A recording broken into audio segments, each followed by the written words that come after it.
নমস্কার, দৈববাণী অ্যাস্ট্রোলজি বাংলায় আপনাদের স্বাগত জানাচ্ছি। আমি সৌরভ। জুন মাসের কর্কট রাশিকে নিয়ে আলোচনা। 2024 সাল কর্কট রাশি বা কর্কট লগ্নের মানুষের কেমন যেতে পারে সেই নিয়ে একটু আপনাদের সামনে আলোচনা করার চেষ্টা করব।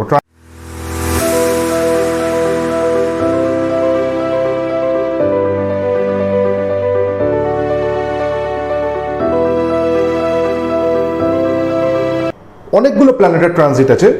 প্রথমেই দেখব রবির ট্রানজিট। রবি 15 তারিখ ট্রানজিট নিচ্ছে। 15 তারিখ রবি মিথুনে চলে আসছে, বৃষ ছেড়ে দিয়ে মিথুন রাশিতে রবি চলে আসবে। এরপরে আছে মঙ্গলের ট্রানজিট। মঙ্গল 1 তারিখ প্রথম দিন, জুন মাসের প্রথম দিন রাহুকে ছাড়ছে। মীন রাশিতে রাহুর সাথে ছিল মঙ্গল, সে মেষ রাশিতে প্রবেশ করবে। মেষটা তার নিজেরই ঘর, নিজের রাশিতেই প্রবেশ করবে। এরপর দেখবো শুক্রের ট্রানজিট। শুক্র 12 তারিখ ট্রানজিট নিচ্ছে, 12ই জুন শুক্র মিথুনে চলে আসবে। এরপর আছে বুধের ট্রানজিট। বুধ 14 তারিখ মিথুনে চলে আসছে। যে প্ল্যানেটগুলো ট্রানজিট হলো না সেই প্ল্যানেটগুলো কোথায় থাকবে দেখবো। শনি কুম্ভে অবস্থিত হয়ে থাকবে, রাহু অবস্থিত হয়ে থাকবে মীন রাশিতে, কেতু অবস্থিত হয়ে থাকবে কন্যা রাশিতে, বৃহস্পতি অবস্থিত হয়ে থাকবে বৃষ রাশিতে। এছাড়া বাকি সমস্ত প্ল্যানেটের ট্রানজিট হবে। এবার দেখব রেজাল্ট কি কি আসতে পারে, ট্রানজিট অনুযায়ী কি কি ফল এ মাসে আপনারা পেতে পারেন, বিশেষত যারা কর্কট তারা কি কি রেজাল্ট আশা করতে পারে। প্রথমেই আছে শরীর স্বাস্থ্য, প্রথমেই হেলথ।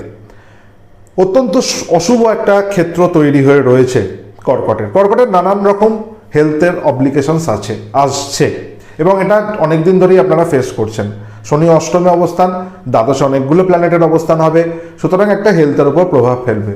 ব্যথা বেদনা শরীরে বৃদ্ধি পাবে, বিশেষত অ্যাবডোমিনাল পার্টে অর্থাৎ বডির লোয়ার পোর্শনে কোমর ব্যথা, কোমর pain, back pain, sciatica pain, নার্ভের নানান রকম সমস্যা, মাসল পেন, মাসল ক্র্যাম্প ইত্যাদি সমস্যা আপনাদেরকে ভোগাতে পারে। এর সাথে সাথে ব্রিদিং ইস্যু, এটা একটা বড় সমস্যা, ব্রিদিং ইস্যু আপনাদের ভোগাতে পারে। এছাড়া মুখ নিয়ে কোনো না কোনো সমস্যা, মুখে ঘা হওয়া ইত্যাদি বিষয় নিয়ে আপনাদের প্রবলেম কিন্তু ফেস করতে হতে পারে। আরও একটা ছোট প্রবলেম আসতে পারে, সেটা হচ্ছে অ্যালার্জি। আপনাদের খুব সতর্ক থাকা দরকার। 9th হাউসের রাহু অ্যালার্জির টেন্ডেন্সিস দেয়, সুতরাং অ্যালার্জির একটা প্রবণতা আপনাদের কিন্তু শরীরে বাড়তে পারে। এটা ভীষণভাবে সতর্কতা অবলম্বন করতে হবে। আপনাদের কিন্তু হেলথের কন্ডিশনটা খুব ভালো নয় কর্কটের, সুতরাং ধ্যান দিতে হবে শরীরের দিকে। এরপর আসবো অর্থনৈতিক ক্ষেত্রটা।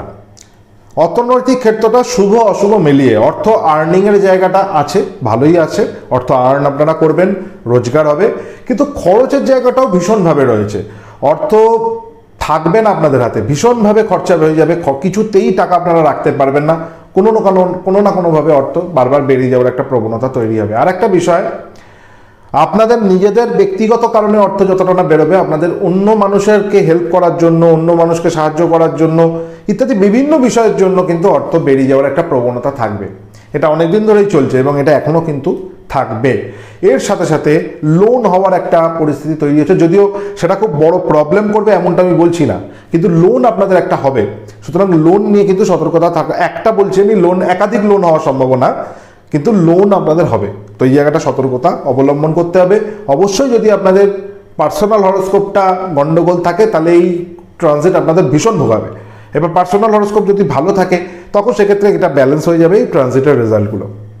এরপর আসবো কর্মজগৎটা। কর্মজগৎটা শুভ হচ্ছে। মঙ্গল খুব ইম্পর্ট্যান্ট একটা প্ল্যানেট কর্মক্ষেত্রে, সেটা সমস্ত রাশির ক্ষেত্রেও, কর্কটের জন্য তো বিশেষ করে, কারণ কর্কটের 10th হাউসটা মঙ্গলের হাউসে পড়ে, মঙ্গলের হাতে। সেই মঙ্গল রাহুযুক্ত অবস্থায় 9-এ ছিল। কর্কট এতদিন পুরো ভাগ্যের হাতে ছিল, অর্থাৎ দৈবের হাতে যাকে বলে। ঈশ্বর আপনাদের যেমন চালাচ্ছেন তেমন চলছেন, আমরা তাই চলি জেনারেলি, কিন্তু কোথাও না কোথাও গিয়ে নিজের যে একটা কাজ করার প্রবণতা, অ্যাকচুয়ালি তমগুণে আচ্ছন্ন হয়ে থাকার একটা প্রবণতা ছিল কর্কটের এতদিন। এইবার কিন্তু কর্কটের রজগুণ বৃদ্ধি পাবে, অর্থাৎ কাজ করার প্রবণতা বৃদ্ধি পাবে, কিছু একটা করে দেখাতেই হবে লাইফে, এটা একটা ব্যাপার তৈরি হবে। শুয়ে বসে খুব একটা থাকতে পারবে না, ছোটাছুটি পরিমাণ বাড়বে, দৌড়ঝাঁপ বাড়বে, সবসময় একটা কাজের মধ্যে থাকার ইচ্ছা তৈরি হবে, এই ব্যাপারগুলো বাড়বে। কিন্তু মুশকিল হচ্ছে কতটা শরীর সাথ দেবে, সেটা একটা এখানে ফ্যাক্টর। ইচ্ছে প্রচুর হবে, কর্কটের কাজ করার ইচ্ছা প্রবল হবে, বিশেষত যদি কর্কট রাশি হয়। কর্মজগতের বাকি পজিশনগুলো খুব একটা খারাপ নয়, যেমন চাকরি বাকরি, নতুন চাকরি বাকরির যোগাযোগ তৈরি হওয়া, কারণ ষষ্ঠপতি হিসেবে বৃহস্পতি একাদশে, এটা ভীষণ ভালো অবস্থান। ভালো নতুন জবের জায়গা তৈরি হওয়া, জব প্রোফাইল ভালো হওয়া ইত্যাদি ব্যাপার চাকরি ক্ষেত্র নিয়েই খুব একটা প্রবলেম নেই। ব্যবসার ক্ষেত্রটা অত্যন্ত অশুভ। শনি যতদিন অষ্টমে ততদিন ব্যবসা ক্ষেত্র নিয়ে আপনাদের ভুগতে হবে, নানান রকম ট্রাভেল আপনাদের ফেস করতে হবে। ব্যবসা ক্ষেত্রটা খুব শুভ এখনই হচ্ছে না।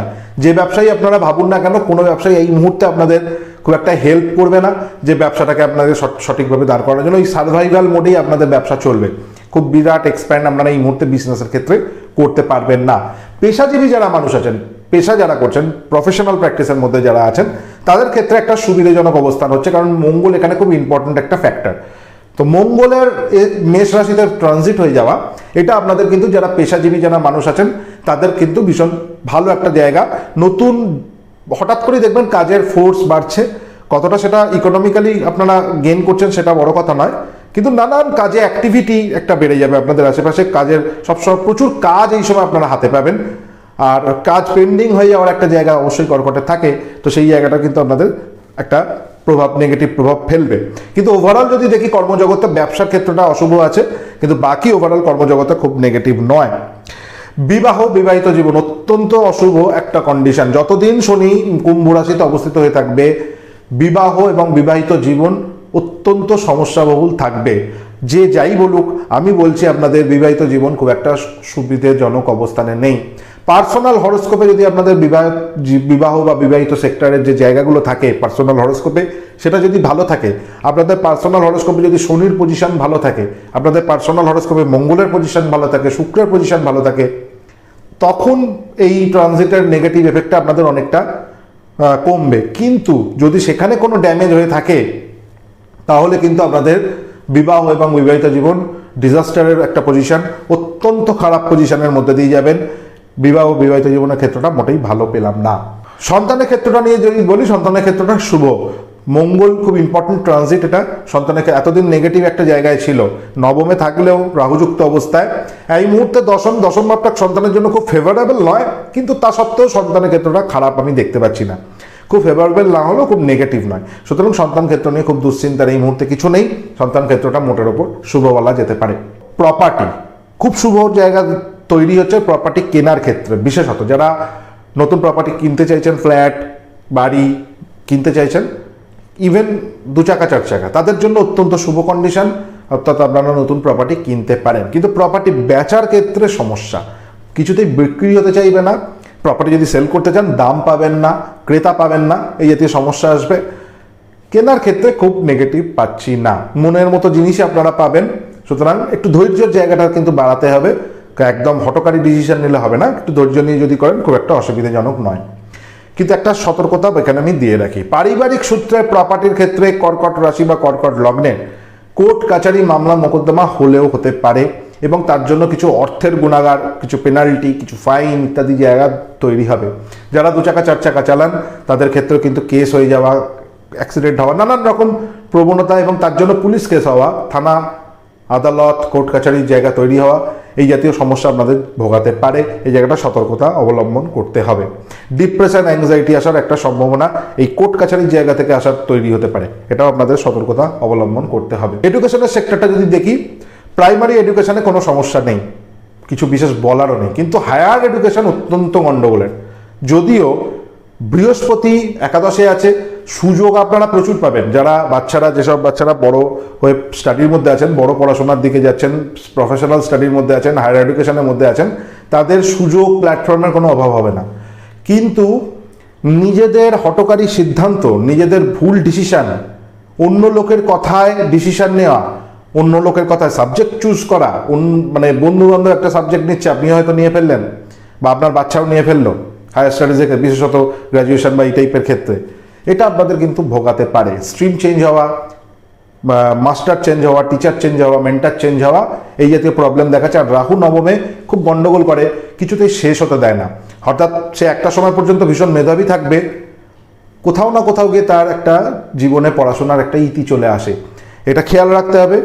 তো মঙ্গলটা ছিল রাহুর সাথে, এটা একদিকে খারাপ করছিল, আবার একদিকে ভালোও করছিল। কিন্তু এই মুহূর্তে রাহু একা এবং নবমের উপর প্রচণ্ড প্রভাব ফেলবে। তো স্বাভাবিকভাবে আমি বলবো পড়াশোনার জায়গাটা কিন্তু ধ্যান দিতে হবে, বিশেষত যদি আপনাদের সন্তান হায়ার স্টাডিজের মধ্যে থাকে, পড়াশোনায় ছেদ এসে যেতে পারে, ইয়ার লস হতে পারে, সেই জায়গাটা কিন্তু ধ্যান দিতে হবে। ভালো অ্যাস্ট্রোলজারের কনসালটেশন নিয়ে তাকে একটা প্রপার প্রতিকারের মানে মোড়কে মুড়ুন, নাহলে কিন্তু সমস্যা থাকবে। তো এই হচ্ছে একটা ওভারঅল আমি আইডিয়া দেওয়ার চেষ্টা করলাম জুন মাসটা কর্কট রাশি বা কর্কট লগ্নের কেমন যেতে পারে, কোন কোন জায়গাগুলো পজিটিভ এবং নেগেটিভ। কিছু কথা এখানে আমি বলি। কর্কট রাশি বা কর্কট লগ্নের যারা জাতক বা জাতিকা আছেন, বাবার হেলথের দিকে খেয়াল রাখুন, বিশেষত কর্কট লগ্ন বাবার হেলথের দিকে খেয়াল রাখুন। পিতা বা পিতৃস্থানীয় কোনো মানুষ, গার্জেন, তাদের হেলথের দিকে কিন্তু খেয়াল রাখতে হবে, তাদের হেলথ বিগড়াতে পারে। আপনাদের নিজেদের ভুল ডিসিশন, জীবনকে দেখতে না পারা, হঠকারিক সিদ্ধান্ত আপনাদের বিভিন্ন রকম সমস্যার মধ্যে ফেলবে এবং সেই সমস্যাটা থেকে বেরোনো, ওভারকাম করা কিন্তু আপনাদের জন্য পরবর্তীকালে সমস্যায় আসতে পারে। তো এই জায়গাগুলো খেয়াল রাখবেন। ডিসিশন যখন নেবেন তাড়াহুড়ো করবেন না, ধীরে সুস্থে ডিসিশন নেবেন। পুড়ে এমনি ছাড়তে হবে। আর ট্রাস্ট ইস্যুর ব্যাপারটা কিন্তু মাথায় রাখতে হবে। কথা দিয়ে কথার দাম আপনাদের রাখতে শিখতে হবে। আপনাদের কথা অন্য মানুষের কাছে ঠিকমতো কিন্তু যায় না, বা আপনাদের কথা অন্য মানুষ বিশ্বাস করতে চায় না। কর্কট লগ্নের একটা প্রবলেম হতে পারে এটা। তো এই মাসটা বিশেষত তো আপনাদের খেয়াল রাখতে হবে, আপনারা যে কথাটা বলবেন সে ততটাই কমিট করবেন যেটা আপনারা রাখতে পারেন। কমিট করে দেওয়ার পরে কিন্তু পালিয়ে বেড়ালে হবে না, কমিটমেন্টের দাম আপনাদের রাখতে হবে। এটা নইলে পরবর্তীকালে আপনাদের লাইফ লং একটা সমস্যায় পড়তে হতে পারে। এবার আসবো প্রতিকার রিলেটেড ব্যাপারে। আলোচনা করলাম কি কি ঘটনা ঘটতে পারে, এবার আসবো রেমেডি। প্রতিকার খুব বড় প্রতিকার তো আমি দিই না, খুব সহজ সরল রেমেডি। এই মাসটা আপনারা মা লক্ষ্মীর উপাসনা করুন। আপনারা দেখতে পাচ্ছেন স্ক্রিনে, মা লক্ষ্মীর উপাসনা করুন 108 বার করে। এই মায়ের মন্ত্র আপনারা জপ করুন, এটা ভীষণ ভালো রেজাল্ট দেবে। অর্থনৈতিক ক্ষেত্রে, নিজেদের লক্ষ্য স্থির রাখার ক্ষেত্রে, যদি অ্যাংজাইটি, ডিপ্রেশন, টেনশনে ভোগেন সেক্ষেত্রে ওভারকাম করার ক্ষেত্রে, এবং মনের মধ্যে একটা সবসময় উৎফুল্ল থাকার ক্ষেত্রে, নিজেকে ঠিক রাখার ক্ষেত্রে, নিজের কাছে নিজের কমিটমেন্টের ক্ষেত্রে মায়ের উপাসনা ভীষণ কার্যকরী ভূমিকা নেয়। এবং অবশ্যই অর্থনৈতিক ক্ষেত্রে সাফল্যের একটা জায়গা কিন্তু মা দেন আপনাদের, যদি মায়ের কৃপা হয়। তো সুতরাং মাকে ডাকুন, মায়ের কৃপা প্রার্থনা করুন, এই মন্ত্রটা পাঠ করুন, অবশ্যই মায়ের আশীর্বাদ লাভ করুন। আশা করি জীবনের অনেক বড় বড় সমস্যা থেকে আপনারা মুক্ত হয়ে যাবেন। এরপর আসবো গণেশজির উপাসনা। গণেশজির মন্ত্র ধ্যান করুন। আপনারা কোনো কাজ শুরু করতে চাইছেন, শুরু করতে পারছেন না, অথবা শুরু করেছেন শেষ করতে পারছেন না, কন্টিনিউটির অভাব হচ্ছে, কোনো কাজের লক্ষ্য স্থির রাখতে পারছেন না, স্টেডি ভাবনা চিন্তা করতে পারছেন না, বারবার ডুয়েলিটি আসছে মনের মধ্যে, ডিলেমা আসছে, ডিসিশনের অভাবে ভুগছেন, সাহস পাচ্ছেন না কোনো কাজ শুরু করার, ভাবছেন বারবার কিভাবে শুরু করব না, অবশ্যই গণেশজির মন্ত্র উপাসনা করুন। গণেশজিকে ডাকুন, গণেশজির চরণে আশ্রয় নিন। আপনাদের লাইফের এই সমস্ত সমস্যা এক ঝটকায় কাটিয়ে দেবে। আর একটা বড় কথা, লাইফে যদি কোনো রকমভাবে কেতুর সমস্যা থাকে, আপনাদের পার্সোনাল হরোস্কোপ দেখে হয়তো কোনো জ্যোতিষ বন্ধু বলেছেন যে আপনার কেতুর কোনো সমস্যা রয়েছে বা রাহুর কোনো সমস্যা রয়েছে, গণেশজিকে ডাকুন, গণেশজির পায়ে শরণ নিন, গণেশজির পায়ে তার কৃপা চান, তাকে বলুন যে তার পায়ে কৃপা করতে বলুন তাকে। আপনাদের জীবনের রাহু কেতুর কোনো সমস্যা থাকলে সেটা কিওর হয়ে যাবে, এক ঝটকায় কিওর হয়ে যায়। সুতরাং অবশ্যই গণেশজির উপাসনা করুন, মাতা লক্ষ্মীর উপাসনা করুন এবং গণেশজির উপাসনা করুন। একটা মাস করুন, 108 বার করে মন্ত্রগুলো জপ করুন, একটা নির্দিষ্ট স্থানে পরিষ্কার পরিচ্ছন্ন হয়ে বসে অবশ্যই উপাসনা করুন। আপনাদের ভীষণ ভালো রেজাল্ট আপনারা পাবেন। আজকে বিদায় নেওয়া পালা, এইটুকুনি করে দেখুন, আশা করি ভালো রেজাল্ট পাবেন। পার্সোনাল হরোস্কোপ বিচার করার জন্য নিচে দেওয়া ফোন নাম্বার রয়েছে, যোগাযোগ করুন। কনসালটেশন প্রসেস রয়েছে আমার চেম্বারে। আমি প্রেফার করি অনলাইনে কনসালটেশন, ধীরে ধীরে কমানোর চেষ্টা করছি, অফলাইন কনসালটেশন বাড়াচ্ছি। চেম্বার একটাই এই মুহূর্তে কলকাতায়, ধীরে ধীরে বাড়বে, আরও নানান জায়গায় চেম্বার আসতে পারে, কিন্তু এই মুহূর্তে একটাই। যারা আসতে চান অ্যাডভান্স বুকিং করে আসবেন, ফোনে কনসালটেশনের কি প্রসিডিওর আছে জেনে আসবেন। যেতে বলবো দৈববাণী অ্যাস্ট্রোলজি বাংলাকে সাবস্ক্রাইবটা করে রাখুন, সঙ্গে নোটিফিকেশন বেলটা প্রেস করে নিতে ভুলবেন না, যাতে যখনই ভিডিও আছে সেটা আপনাদের কাছে সবার আগে পৌঁছে যায়। আর অবশ্যই ভিডিওগুলো ভালো লাগলে লাইক, শেয়ার, কমেন্ট করতে ভুলবেন না। আর অবশ্যই সুস্থ থাকুন, ভালো থাকুন এবং অবশ্যই ঈশ্বরের উপাসনা করুন, ঈশ্বরের আরাধনা করুন। বিদায় নিলাম, নমস্কার।